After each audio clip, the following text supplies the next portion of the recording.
नमस्कार दोस्तों। आज हम सुनेंगे मालती जोशी जी द्वारा लिखित कहानी तुम मेरी राखो लाचारी। तो आइए कहानी शुरू करते हैं। प्रतीक्षा कुछ ज्यादा ही लंबी हो चली थी। बरामदे में बैठे सब लोग ऊँघने से लगे थे। तभी कॉरिडोर से आती भारी पदचाप सुनाई दी और सब के सब एकदम सतर्क हो गए। यह अस्पताल की चिर परिचित सिस्टर लोगों के सौम्य किंतु सधी हुई पदचाप नहीं थी, बल्कि पुलिस की जूतों की भारी भरकम आवाज थी। पुलिस का वो सिपाही हमारे सामने से गुजरता हुआ बाहर निकल गया। कुछ ही पल बाद वो लौटा तो अकेला नहीं था, इंस्पेक्टर शुक्ला भी उसके साथ थे। होश में आ गई है शायद, एक सम्मिलित स्वर उभरा। संभवतः मैं उठ खड़ी हुई, पर मुझे इशारे से वहीं रोक दिया गया। मन मारकर मैं बैठ गई। अब सबकी चौकन्नी नज़र मुझ पर थी। उसकी माँ, उसका भाई, उसकी बहन, सब मुझे घूर रहे थे। उनकी नज़रों में एक अभियोग साफ साफ झलक रहा था। उन घूरते हुए आंखों से बचने के लिए मैं बाहर लॉन में आकर बैठ गई। उस छोटे से लॉन में कई लोग बैठे हुए थे। सब अपनी अपनी मुसीबत के मारे, सब अपनी अपनी चिंताओं में डूबे हुए। मेरी ओर देखने की किसी को फुर्सत नहीं थी। कोई नहीं जानता था यहाँ जो औरत बैठी हुई है वो कल तक एक शहीद की माँ थी। पर आज मैं क्या हूँ, ये तो संध्या का बयान ही तय करेगा। उसके परिजनों की आंखों में अगर अविश्वास, संशय या तिरस्कार है तो यह अस्वाभाविक नहीं है। संध्या को आत्महत्या करने के लिए प्रेरित करने के लिए अगर वे मुझे उत्तरदायी मान रहे हैं तो इसमें आश्चर्य नहीं था। सास बहू का रिश्ता विवादास्पद ही होता है।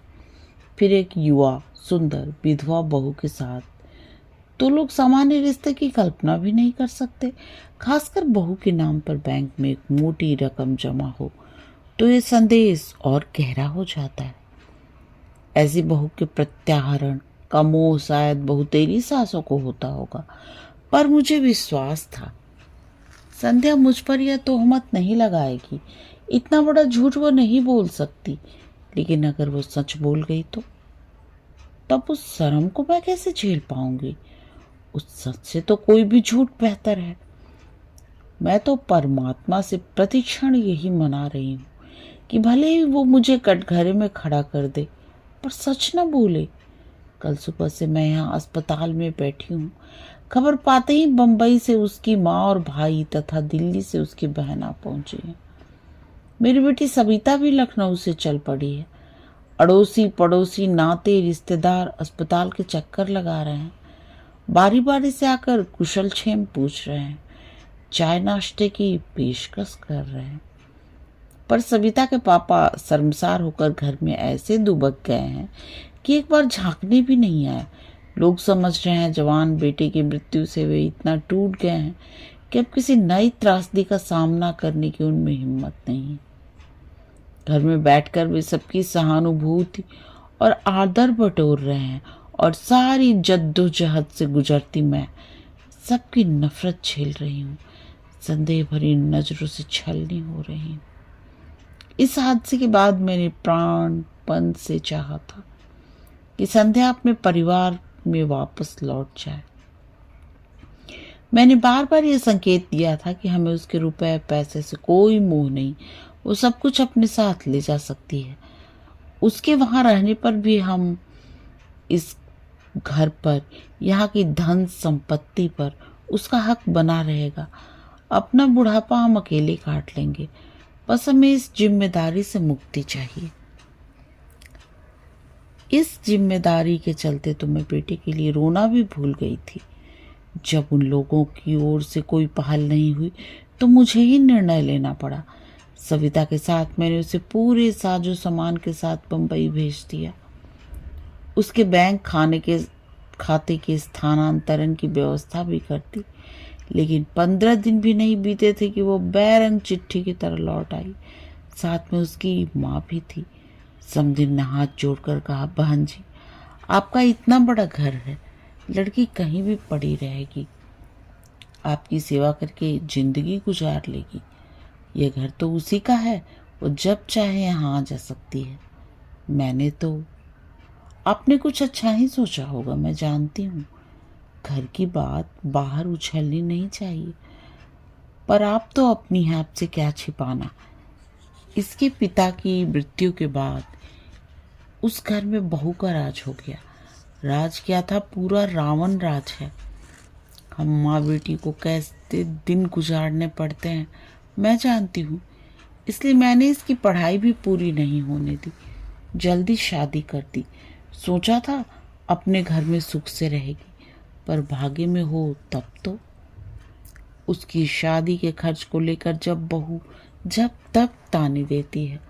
अब अगर वो हमेशा के लिए आ गई तो हमारा जीना मुश्किल कर देगी।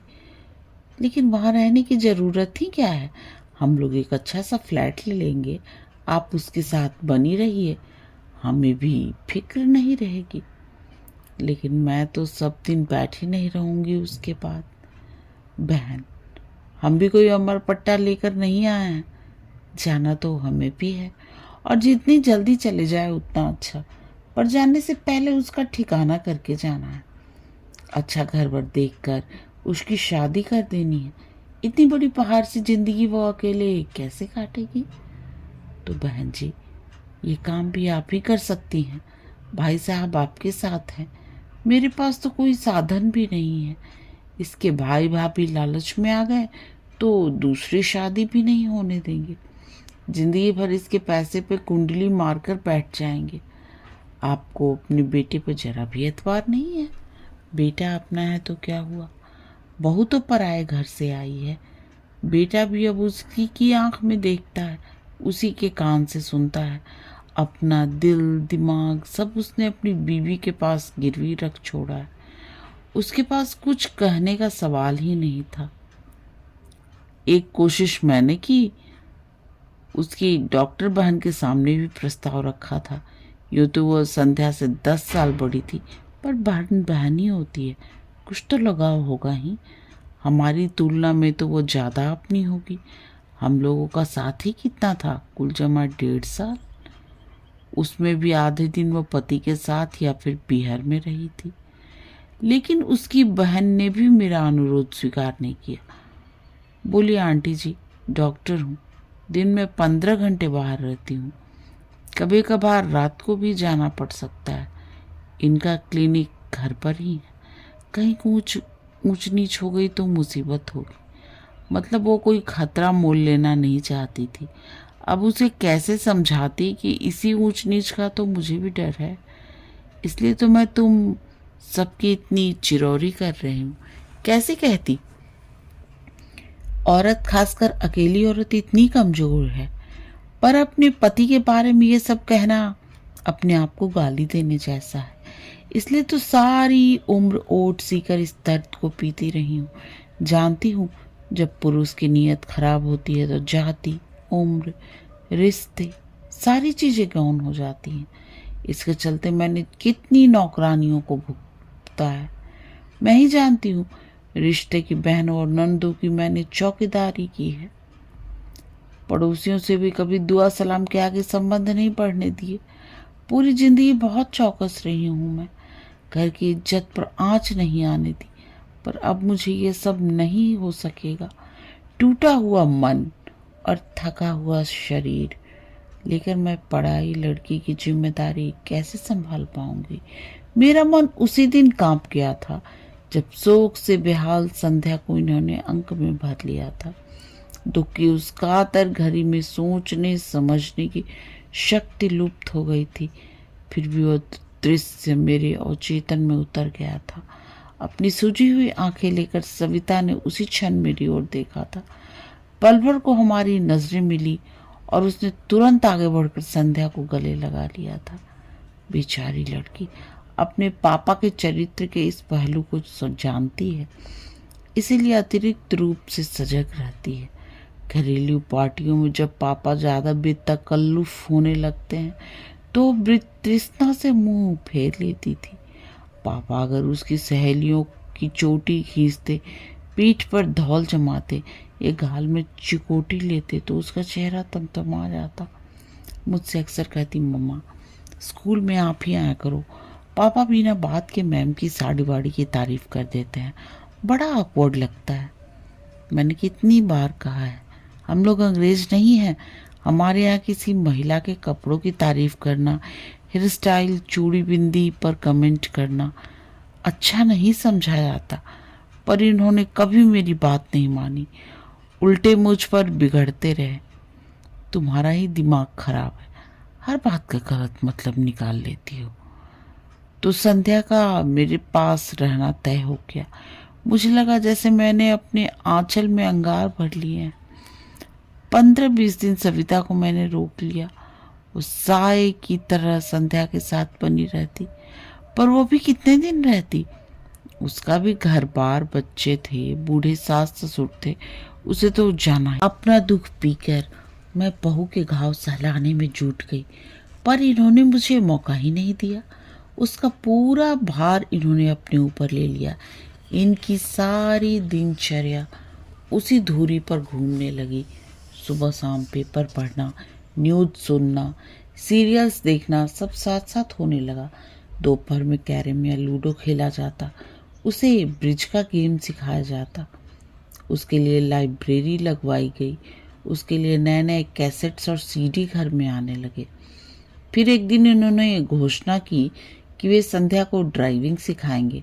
मैंने कहा, देखिए जो कुछ दिल बहलाव करना है घर में बैठकर कीजिए, बाहर 4 लोग देखेंगे तो 4 तरह की बात करेंगे। लोगों को किसी के सुख दुख से कोई मतलब नहीं होता, वे बस बातें करना जानते हैं। लड़की नाहक बदनाम हो जाएगी। वो एकदम भड़क गए। क्या दकियानूसी सासों की तरह बात करती हो, जिंदगी भर क्या उसे घर में कैद करके रखोगी? जिंदगी भर न सही पर कायदे से साल 6 महीने तो घर में रहे। फिर अपनी ही बात काटकर मैंने कहा, हम लोग उसे कॉलेज में दाखिला क्यों नहीं दिलवा दें? वो अपनी छूटी हुई पढ़ाई पूरी कर लेगी। कल को अगर नौकरी करनी हो तो हाथ में ढंग की डिग्री तो होगी। नौकरी नौकरी क्यों करेगी? क्या तुम्हारे घर में उसके लिए खाने को नहीं है? ओफो, नौकरी की बात तो मैंने यूं ही कह दी। मैं तो ये कह रही थी कि कॉलेज जाएगी, थोड़ी खुली हवा में सांस लेगी, हम उम्र लोगों के बीच रहेगी तो उसे भी अच्छा लगेगा। हम लाख कोशिश करें उसकी उम्र के तो हो नहीं सकते। बल्कि मनीष की मृत्यु ने मुझे 10 साल और आगे लाकर पटक दिया है। लिहाजा यही तय हुआ, कॉलेज जाने लगी संध्या। उसे एमए इंग्लिश में दाखिला मिल गया। शाम को 5 से 6 तक एक कंप्यूटर क्लास ज्वाइन कर ली। दोनों जगह उसे ले जाने ले आने का जिम्मा इन्होंने ले लिया। मैं कहती, उसे एक स्कूटी ले दो ना, इस उम्र में है बेगार, आप कब तक ढोएंगे? वे कहते, मुझे और काम भी क्या है, उतना ही समय कट जाता है आने जाने से, थोड़ी ड्राइविंग भी सिखा देता हूँ। 2 व्हीलर तो मैं उसे आज ले दूँ, पर कॉलेज इतनी दूर है, उसके घर लौटने तक हमारी जान सांसत में बनी रहेगी। आजकल के लड़के भी कम शरारती नहीं होते। मैं जाता हूँ तो थोड़ा रोब रहता है, ज़्यादा बदतमीजी नहीं करते। इन्होंने तो अपना वक्त बांध लिया था, पर मेरा समय काटे नहीं कटता था। 3 प्राणियों के परिवार में मैं एकदम अकेली पड़ गई थी। गृहस्थी से मन उचट गया था, फिर भी उसे ढूंढना पड़ रहा था। भूख प्यास गायब हो गई थी, फिर भी दोनों वक्त रसोई में सिर देना पड़ता था। जिस दिन भी थोड़ी कोर कसर रह जाती, वे फौरन कहते, हम लोग तो बूढ़े प्राणी हैं, खिचड़ी खाकर भी जी लेंगे, बस लड़की का तो कुछ ख्याल करो। वो तो अपने मुंह से कुछ कहने से रही। 3-4 महीने बाद सविता फिर एक बार चली आई। लाख ससुराल में थी, पर उसका मन तो वहीं अटका हुआ था। जानती थी कि भाई की मृत्यु के बाद मम्मी पापा कितने अकेले पड़ गए हैं। आते ही बोली, मम्मा तुम्हें क्या हो गया है, बीमार हो क्या? इन 4 महीनों में तुम आधी भी नहीं रह गई हो। मैंने सूखी हंसी हंसकर कहा, अब इस जन्म में तो मैं मुटाने से रही, तुम्हारा भाई मुझे जिंदगी भर का रोग दे गया है। 2 दिन में ही उसे सारी दिनचर्या समझ में आ गई। बोली, ये क्या बात है मम्मा, दिन भर तुम ही लगी रहती हो। इसमें नई बात क्या है? तुम्हारी शादी के बाद से तो मैं अकेले ही ये सब कर रही हूँ, पर अब तो घर में संध्या है, उसे तुम्हारा हाथ बटाना चाहिए। पर उसके पास समय कहाँ है? क्यों? सुबह उसका कॉलेज होता है, ठीक है, पर शाम का खाना तो बना सकती है ना। सच कहूँ सभी, अब उससे कुछ कहते ही संकोच होता है।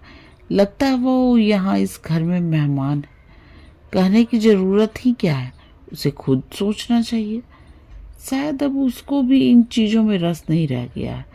पहले जब आती थी मुझे रसोई में घुसने नहीं देती थी, सुबह शाम नई नई चीज़ें बनाकर खिलाती थी। अब उसका भी मन हट गया है, और ठीक भी है।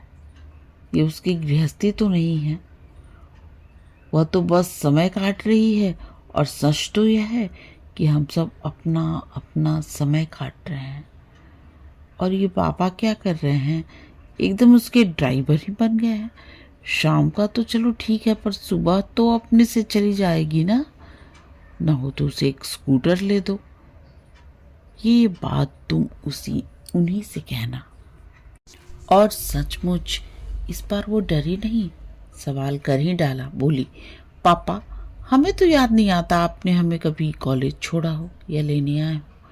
अब तो जैसे आपने ड्यूटी ही लगा ली है। उन्होंने एक बार घूरकर मेरी ओर देखा और फिर कहा, बेटा, जब तुम पढ़ती थी तब न मेरे पास समय था न गाड़ी थी। अब तो मेरे पास समय ही समय है। मैं तुम्हारी माँ की तरह 24 घंटे ठाकुर जी के सामने ध्यान लगाकर नहीं बैठ सकता। मुझे भगवान से नफरत हो गई है।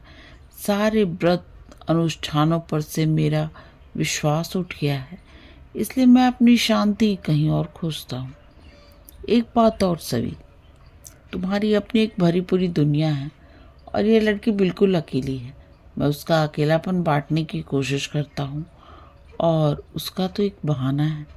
सच तो यह है कि मैं अपना ही अकेलापन बांटने की कोशिश कर रहा हूँ। आखिरी बात कहते कहते इनका स्वर कातर हुआ आया था। हम दोनों शर्म से जैसे पानी पानी हो गई। अपने दुख को सहलाते हुए हम ये भूल ही गए थे कि मरने वाला इनका भी कोई था। वो इनकी भी आंखों का सपना था, बुढ़ापे की लाठी था, कलेजे का टुकड़ा था। हम लोग तो रोग आकर अपना दुख हल्का कर लेती हैं, पर ये तो पुरुष होने की व्यवस्था को ढो रहे हैं। सारा हाहाकार मन में ही दबाए बैठे हैं। उस आश्रुसिक्त वेला में मैंने इनके सारे अपराध क्षमा कर दिए। नवंबर में नेहा की शादी निकल आई। इकलौती ननद की इकलौती बेटी की शादी थी। अपना सारा शौक समेटकर हमें बात की तैयारी में जुट जाना पड़ा। जब पहली बार खरीदारी के लिए निकली तो लगा जैसे युगों बाद घर की चार दीवारी से बाहर आई हूँ।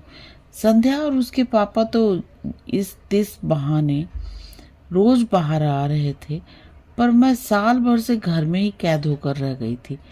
मंदिर तक जाने का साहस नहीं होता था। शादी से 8 दिन पहले कृष्णा भात मांगने आई थी तो साथ में पीले चावल भी लाई थी। निमंत्रण देती हुई बोली, भाभी, आप लोगों को पूरे 4 दिन तक वहीं आकर रहना है। 17 को लेडीज संगीत में आओगी तो 20 को बेटी की विदा के बाद ही लौटना। शादी में तो खैर आना ही है कृष्णा, पर संगीत में मैं नहीं आ सकूंगी। क्यों? क्या करूं, कहीं जाने आने का मन ही नहीं होता। तुम विश्वास नहीं करोगी, पिछले साल 1.25 साल में हम लोगों ने एक भी शादी अटेंड नहीं की है। अब यह घर की शादी है, इसीलिए तो कह रही हूँ। तुम नहीं जाती तो भैया भी नहीं जा पाते हैं। ऐसा कब तक चलेगा? जीना है तो जिंदगी की कुछ शर्तें भी तो माननी होंगी। इसीलिए आग्रह कर रही हूँ। तुम आओगी और सारे कार्यक्रम अटेंड करोगी।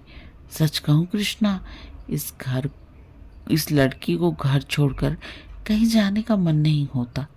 तो उसे भी लेती आओ ना, ऐसे भी तो सब जगह आती जाती रहती है। सुरेश नरेश बताते रहते हैं कि अक्सर मामा के साथ गाड़ी में दिख जाती है। जरूर दिख जाती होगी। सुबह कॉलेज जाती है, शाम को कंप्यूटर क्लास जाती है। लाने ले आने की जिम्मेदारी इनकी है। अब क्या करे, इतनी बड़ी जिंदगी उसके सामने है, कुछ न कुछ तो करना ही पड़ेगा। हम सब तो सब दिन बैठे नहीं रहेंगे ना। हाँ खैर वो तो ठीक है, कृष्णा ने जैसे उकता कर कहा, पर तुम्हें संगीत में जरूर आना है, नहीं तो मैं भात नहीं लूंगी कह देती हूँ। और बहू को भी ले आना, उसका भी मन बहल जाएगा। तुम जरा अपने से कह देती, मैंने दबी जुबान से कहा, पर कृष्णा ने ध्यान नहीं दिया। बहू को इतनी लिफ्ट देने के पक्ष में वो नहीं थी। बोली, तुम लोगों से कह दिया, अब क्या तुमसे अलग है। कभी कभी दो शब्द लोगों को कितने भारी पड़ जाते हैं। बड़ी मुश्किल से संध्या को राजी किया। उसके बाद दूसरी समस्या आई, मम्मी जी मैं क्या पहनूं। ये बात नहीं कि उसके पास कपड़ों की कमी थी, वो तो रोज ही बाहर जा रही थी, अपनी मनपसंद पोशाक और मनपसंद रंग पहन रही थी। मैंने कभी टोका टाकी नहीं की, मेरा तो उस ओर कभी ध्यान भी नहीं गया। पर यह प्रसंग अलग था और इस बात को संध्या भी समझती थी। वहां उसे एकदम बैरागीन बनाकर तो नहीं ले जा सकती, फिर भी कुछ सतर्कता बरतना जरूरी था। वहां तमाम जाति बिरादरी की महिलाएं होंगी, कृष्णा के ससुराल वाले भी होंगे। जरा सी चूक हुई नहीं कि सबको चर्चा का विषय मिल जाएगा। अपनी सारी अलमारी खंगाल कर मैंने उसके लिए मोतिया रंग की एक साड़ी निकाली और मोती मूंगे वाला एक हल्का सा सेट निकाल कर दिया। उसका सौंदर्य उतने से में ही खिल उठा। अपने लिए मैंने उससे भी हल्के रंग की एक चंदेरी निकाल ली। इन्होंने देखा तो बेहद नाराज हुए। तुम दोनों मेरी बहन के यहाँ मंगल गीत गाने जा रही हो या मातम करने।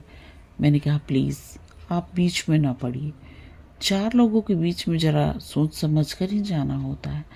फिर ये कुछ नहीं बोले, पर पूरे समय मुंह फुलाए रहे। हम लोग जब पहुंचे तो कार्यक्रम शुरू हो चुका था। नेहा की सहेलियां किसी फिल्मी गीत पर नाच रही थी। हम लोगों के पहुंचते ही कुछ क्षण को नृत्य रुक गया। सबकी आंखें संध्या की ओर उठ गईं। उन आंखों में कौतूहल था, करुणा थी, ईर्ष्या थी और उपहास भी। कृष्णा ने आगे बढ़कर मुझे अंक में भर लिया और वरिष्ठों की पंक्ति में लाकर बिठा दिया। संध्या असमंजस में थोड़ी देर तक खड़ी रही, फिर चुपचाप मेरे पास आकर बैठ गई। वहां इतनी सारी लड़कियां थीं, पर किसी ने यह नहीं कहा कि भाभी मेरे पास आकर बैठो। कृष्णा की दोनों बहुओं ने उससे बात भी नहीं की और नेहा तो मानो दूसरी दुनिया में विचर रही थी। उसकी सगाई के दिन संध्या ने ही उसे तैयार किया था, पर आज उसे हेलो कहने तक की फुर्सत नहीं थी। मुझे एक और प्रसंग याद आया। मनीष की शादी के 2 महीने बाद ही नरेश की शादी हुई थी। उस समय संध्या नई नवेली दुल्हन थी, पर सबके अनुरोध पर वो इतना अच्छा नाची थी कि मेरा कलेजा गजभर का हो गया था और आज जैसे वह उस बिरादरी से बहिष्कृत हो गई थी। करीब 9 बजे के आसपास इन्होंने मुझे बुलाया। बोले, ये गाना बजाना तो शायद 12 बजे तक चलेगा, मैं निकलता हूँ। सुरेश या नरेश कोई तुम लोगों को छोड़ देगा। आपका खाना पुरुषों की पंगत में हो चुका है, अब तुम लोग आराम से खाती पीती रहना। तभी देखा संध्या मेरे पीछे आकर खड़ी हो गई। धीरे से बोली, मम्मी जी मैं पापा के साथ चली जाऊं। एक क्षण में दुविधा सी हुई, पर मैंने देखा उसकी आंखें एकदम डबडबाई सी हैं। लगता था अब बरसी तब बरसी। जाओ, मैंने कहा। वे दोनों चले गए। वापस आकर बैठी तो कृष्णा की ननद ने पूछा, बहुरानी चली गई? हाँ, मैंने कहा और अनायास मेरा आक्रोश फूट पड़ा। बैठकर करती भी क्या, न उसे मेहंदी रचानी थी, न महावर लगवाना था, न गाना गवाना था, न ठुमके लगाने थे। जिनके लिए आई थी वो अपने में ही मगन है। उसने भाभी की ओर झांका भी नहीं। सुरेश नरेश की बहुएं उससे ऐसे छिटक रही थी जैसे छू जाएंगी तो कोई अनर्थ हो जाएगा। इतनी लड़कियां हैं यहाँ पर, किसी ने पास बैठने तक के लिए नहीं कहा। बेचारी बड़ी बूढ़ियों के पास बैठी रही। अब तो आने के लिए भी कतई तैयार नहीं थी। मैं ही जबरदस्ती लिवा लाई और अब पछता रही हूँ। नाक उसके घाव हरे कर दिए। और ये सब कहते कहते मैं पता नहीं कब सुबकने लगी। घाव संध्या के ही नहीं, मेरे भी हरे हुए थे। मनीष की मृत्यु का यह नया पहलू अपने भयावह रूप से मेरे सामने आया और मैं दहल गई थी। उधर कृष्णा जी की जिठानी भुनभुना रही थी, शादी वाले घर में रोकर अपशगुन कर रही है। इन्हें किसने बुला लिया? मैंने बुलाया है, कृष्णा ने कड़क कर कहा। भाभी है मेरी, नहीं आ रही थी, मैं ही जीत करके लाई हूं। क्या पता था? प्लीज कृष्णा, मैंने उसका हाथ पकड़ लिया। मैं पहले ही बहुत शर्मिंदा हूं, मुझे और शर्मिंदा मत करो। उसके बाद महफिल तो एक तरह से उजड़ ही गई थी। फिर भी खाते खिलाते 12 बज गए। उन लोगों ने शादी के लिए एक वैन ले रखी थी, उसी से सबको घर घर छोड़ा। बेल बजाते हुए मैं सोच रही थी, ये छूटते ही पूछेंगे इतनी जल्दी कैसे आ गई। पर मैं कुछ बताऊंगी नहीं, मुझे ही डांट पड़ेगी कि वहां तमाशा करने की क्या जरूरत थी। पर इन्होंने कुछ नहीं पूछा। दरवाजा खोलकर चुपचाप बिस्तर पे चले गए। रोज 12 तक चलने वाला टीवी भी आज बंद था। कपड़े बदलते हुए देखा, इनके बाएं हाथ पर पट्टी बंधी हुई थी। मेरी पुरानी साड़ी को फाड़कर बेतरतीब सी बांधी हुई थी। ये क्या हो गया? कट गया कैसे? थोड़ी देर चुप रहे, फिर बोले, दरवाजे में आ गया था। दरवाजे में कैसे? इन्होंने कोई उत्तर नहीं दिया। करवट बदल कर लेट गए। ठीक तो है, जब हमें कोई तकलीफ होती है किसी की पूछताछ भी अच्छी नहीं लगती। कुछ लगाया था? डेटॉल लगाया था। इनके स्वर में बेचारी थी। बाथरूम जाते हुए देखा, खून के छींटों की एक कतार सी थी। वॉश बेसिन में भी छींटे थे। शायद पानी की धार के नीचे हाथ रखा होगा। फिर कुछ पूछने का मन नहीं हुआ, पर इनकी नाराजगी के डर से चुप रही। बाल्टी में साबुन घोलकर मैंने पूरे फर्श पर पोंछा सा लगा दिया। पोंछा लगाते हुए अचानक याद आया, संध्या सो गई? पता नहीं उसने कुछ खाया कि नहीं, वहां से तो वैसे ही चली आई थी। पता नहीं, तुम ही पूछ लो। मुझे आश्चर्य हुआ, और दिन तो मुझसे ज्यादा इन्हें उसकी फिक्र रहती थी। उसकी सुख सुविधा का ध्यान मुझसे ज्यादा यही रखते थे। कई बार तो इस बात पर हम लोगों की झड़प भी हो जाती थी। मैंने दोबारा इनसे कुछ पूछना ठीक नहीं समझा। खुद ही उसके कमरे में चली गई। दरवाजा बंद था। संध्या सो गई क्या? मैंने आवाज लगाई, पर शब्द जैसे मेरे मुंह में ही जम गए। संध्या के दरवाजे के पास भी खून की बूंदें थी जो हमारे कमरे तक चली आई थी। मेरा माथा ठनका, पर मैं कुछ नहीं बोली। चुपचाप एक बाल्टी उठा लाई और पोंछना शुरू कर दिया। उसी समय फोन की घंटी बजी। ये कुछ क्षण मेरी प्रतीक्षा करते रहे, फिर उठा लिया। आवाज दी, कृष्णा का फोन है तुम्हारे लिए। कह दो सुबह बात कर लूंगी। जानती थी इतनी रात गए उसी का फोन होगा। शाम को जो कुछ हुआ उसकी सफाई देनी होगी। उस समय वो बात कितनी बड़ी लग रही थी, पर अब यहाँ जो कुछ हुआ उसके मुकाबले में वह कितनी छोटी और अर्थहीन लग रही थी। इतनी रात को फोन किया है तो कोई जरूरी बात होगी, बात कर लो ना। कहते हुए कॉर्डलेस लेकर बाहर आ गए, पर वही ठिठक गए। बाल्टी पर दोनों हाथ रखकर मैं उन्हें अपलक देखती रही। एक क्षण को हमारी आंखें मिली और वे कमरे में चुपचाप लौट गए। अपना काम खत्म करके मैंने गेट पर बाहर के दरवाजों पर ताला डाल सारी बत्तियां बुझाईं और पलंग पर आकर बैठ गई। सोने का मन नहीं हो रहा था, बस पलंग की पाटी पर सिर टिकाए बैठी रही। बड़ी देर बाद वो अंधेरा मुखरित हुआ। शब्द मेरे कानों से टकराए, पर अर्थ कहीं खो गए। आप कुछ कह रहे थे? मैं कह रहा था, मैं तो केवल उसे सांत्वना देने का प्रयास कर रहा था। वो बहुत अपसेट लग रही थी, इसलिए दिलासा देने की कोशिश कर रहा था। उसने पता नहीं क्या सोचा, एकदम गलत अर्थ ही निकाल लिया। आप ये सब मुझे क्यों बता रहे हैं? मैंने तो कुछ कहा नहीं, कुछ पूछा नहीं। अभी बाहर तुमने जिस तरह मेरी ओर देखा था, उसके बाद क्या कुछ कहना शेष रह जाता है?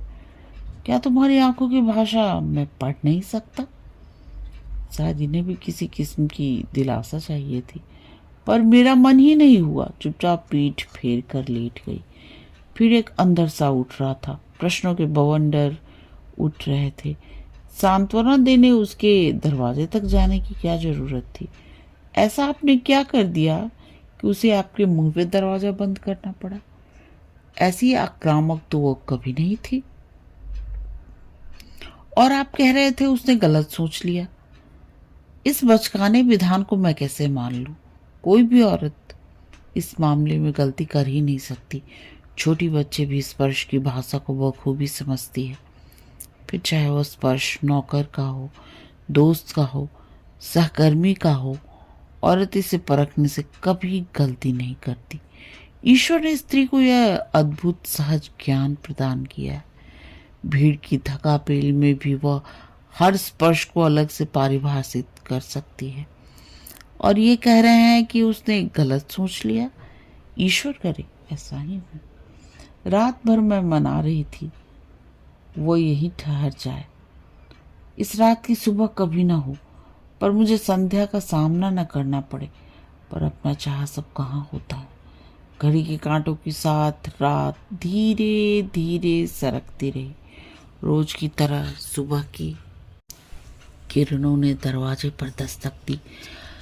उन किरणों के साथ दूध वाला, कचरे वाला, काम वाला, नल सभी ने अपनी अपनी आमद दर्ज की। मजबूरन उठना ही पड़ा। संध्या का कमरा बंद था। मैंने राहत की सांस ली और किचन की ओर बढ़ गई। चाय बनाकर इन्हें जगाया। चेहरा काफी उतरा हुआ लग रहा था। यह अपराध बोध था या दर्द? वैसे हाथ भी काफी सूजा सा लग रहा था। रात भर जरूर परेशान रहे होंगे। और कोई वक्त होता तो इतना हाय तौबा मचाते, न खुद सोते न मुझे सोने देते। पर इस बार तो मुझे पता ही नहीं चला। 8 बजे कृष्णा का फोन आया। वो मुझसे बात करने को व्यग्र थी, पर मैंने मौका ही नहीं दिया। कृष्णा, अच्छा हुआ तुमने फोन कर दिया। मैं बस अभी करने ही वाली थी। तुम्हारे यहाँ कार्यक्रम कितने बजे है? तुम्हारा कार्यक्रम है भाभी, जब तुम आ जाओ। तो 9:30-10 बजे ठीक रहेगा। ऐसा करो, सुरेश नरेश किसी को भेज दो। तुम्हारे भैया के हाथ में चोट आ गई है, ये ड्राइव नहीं कर पाएंगे। और तुम तो जानती हो रिक्शा के लिए यहाँ कितनी दूर जाना पड़ता है। फिर इनसे कहा आप तैयार हो जाइए, 9:30 बजे हम लोग चलेंगे। मेरा जाना क्या बहुत जरूरी है? इनका स्वर थका हुआ था। कैसी बातें करते हैं, हाजिरी तो लगानी ही पड़ेगी। बाकी सब मैं संभाल लूंगी। लौटते समय डॉक्टर के यहाँ होते हुए आएंगे। संध्या का कमरा अब भी बंद था। फिर मैंने ही सारा सामान जमाना शुरू किया। पिछले 2 शादियों के मुकाबले में मैंने इस बार दिल खोलकर खर्च किया था। मन में एक ही बात थी, अब किसके लिए जोड़ना है। संध्या के पास तो सरकार का और समाज का दिया बहुत है, जिंदगी आराम से कट जाएगी। वैसे भी उसका एमए पूरा होने पर उसकी शादी की सोच रहे थे।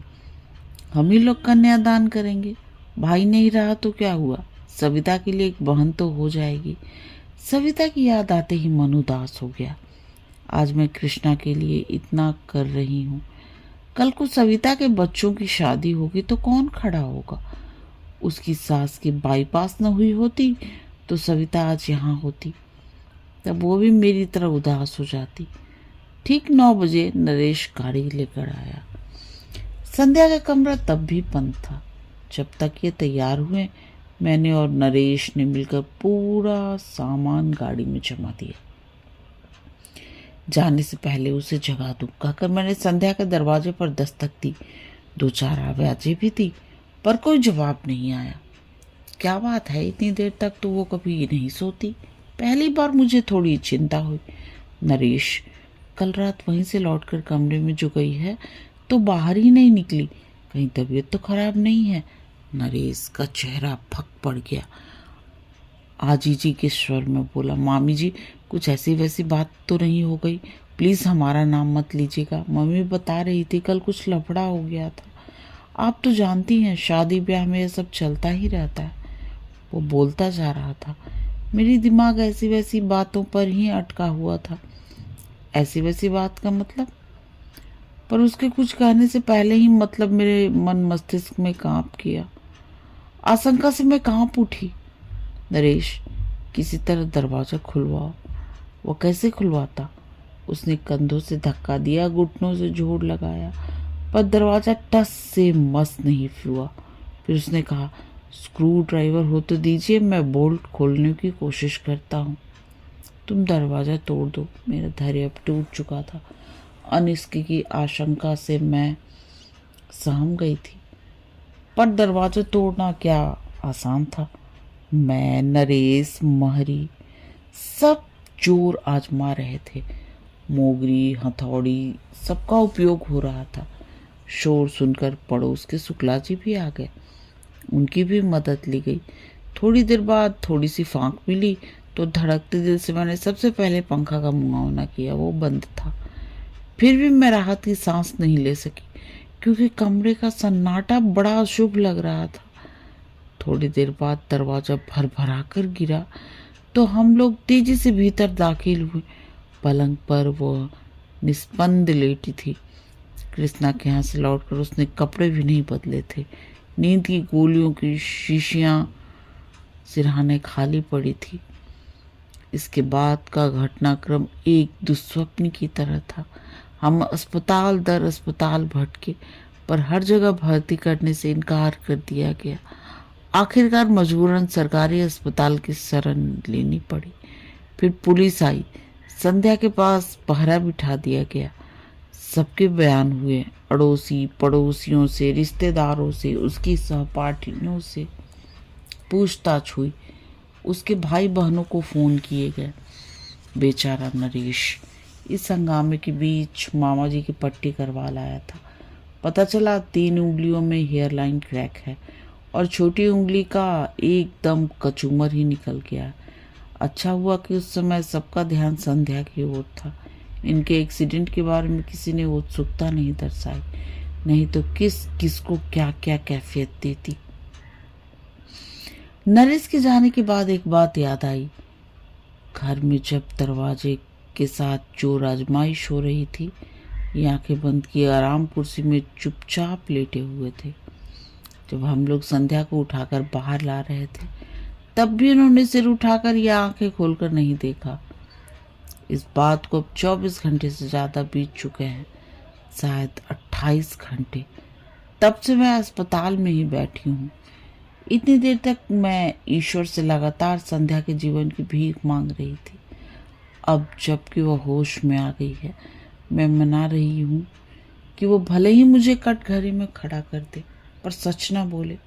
मुझे जेल की सलाखों के पीछे रहना मंजूर है, पर उस उम्र में मैं ये शर्म बर्दाश्त नहीं कर पाऊंगी। आंटी जी, आंटी जी, मैं अपने विचारों में इस कदर खोई थी कि इस आवाज को पहचानने में थोड़ा समय लगा। सिर उठाकर देखा, संध्या की बहन खड़ी थी। आप यहाँ बैठी हैं और आपके लिए हमने पूरा अस्पताल छान मारा। उसका स्वर एकदम शांत था और मैंने गौर किया, चेहरा भी तनाव रहित था।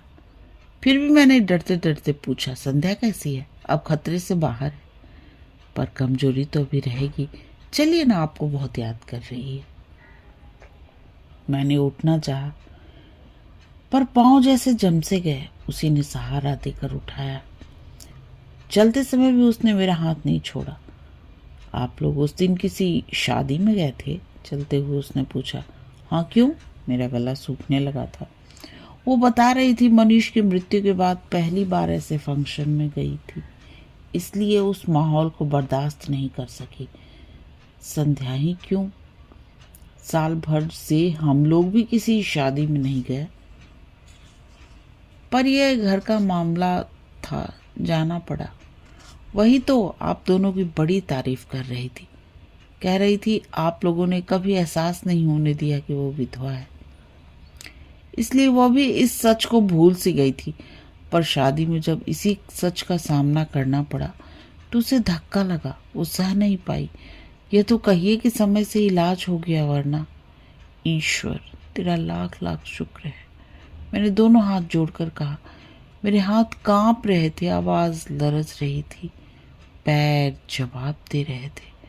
2 दिनों की भूख, प्यास, अनिद्रा और दुश्चिंता सब एकदम मुझ पर हावी हो गए। 2 कदम चलना मेरे लिए दूभर हो गया। लड़खड़ाकर मैं वहीं एक बेंच पर धम्म से बैठ गई। मुंह से बस इतना ही निकला, थैंक यू संध्या।